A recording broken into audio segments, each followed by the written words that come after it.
where if India has any complaints or Pakistan has any complaints, we should be able to bring those complaints to a mutually agreed forum where we work together to identify the terrorists, to track the terrorists and deliver justice to the victims of terrorism. UN में गूंजा कबूलनामे का शोर, बिलावल ने खोले पाकिस्तान के चौंकाने वाले छोर। ये बयान सिर्फ एक राय नहीं है, ये है उस मुल्क का कबूलनामा जो दशकों से आतंक को छुप छुपा कर पालता रहा। संयुक्त राष्ट्र का वो मंच जहां दुनिया की सबसे बड़ी ताकतें मिलती हैं बात करने के लिए, सुनने और समझने के लिए, लेकिन जब कोई देश इस मंच का इस्तेमाल अपने झूठे प्रचार के लिए करे तो सच्चाई देर सबेर सामने आ ही जाती है। बिलावल भुट्टो यूएन पहुंचे थे भारत पर आरोपों की झड़ी लगाने, पर शायद वो भूल गए कि आज का भारत नया भारत है। आज हर मंच पर भारत जब बोलता है तो पूरी दुनिया उसे सुनती है। बिलावल भुट्टो ने सोचा था यूएन में कश्मीर का कार्ड खेलकर भारत को घेर लेंगे, लेकिन यूएस प्रेस ब्रीफिंग में बैठे एक विदेशी मुस्लिम पत्रकार ने जब माइक संभाला तो बिलावल का पूरा एजेंडा हवा में उड़ गया। न विरोध न बहस, सिर्फ खामोशी। Terrorism in general is used by India to demonize Muslims within their territory.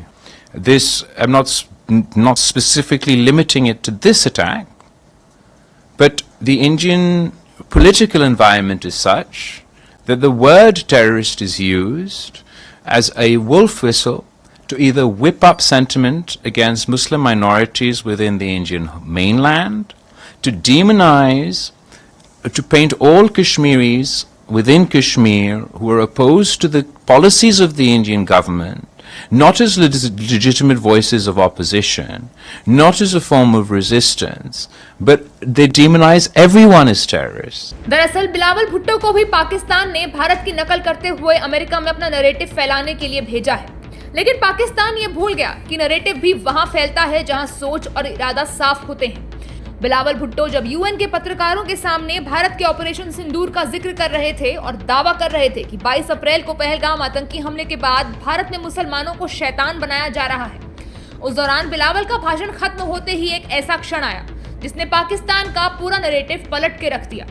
UN press hall में मौजूद एक विदेशी मुस्लिम पत्रकार ने माइक उठाया और बिलावल को जवाबों के धार से धो डाला। Statement you made today saying that the recent terrorist attack in Kashmir is being used as a political tool to demonize Muslims in India. Sir, I have watched the briefings on both sides, and as far as I recall, there were Muslim Indian military officers who were conducting the briefing on the Indian side. Well, as far as the operation is concerned, you're absolutely right. Okay. ये सिर्फ जवाब नहीं था, ये था पाकिस्तान के झूठ पर भारत की हकीकत का करारा तमाचा। पत्रकार के बयान के बाद यूएन हॉल में एक पल के लिए सन्नाटा छा गया। बिलावल भुट्टो ने कुछ देर तक कोई प्रतिक्रिया नहीं दी, उनके चेहरे के भाव बदल चुके थे।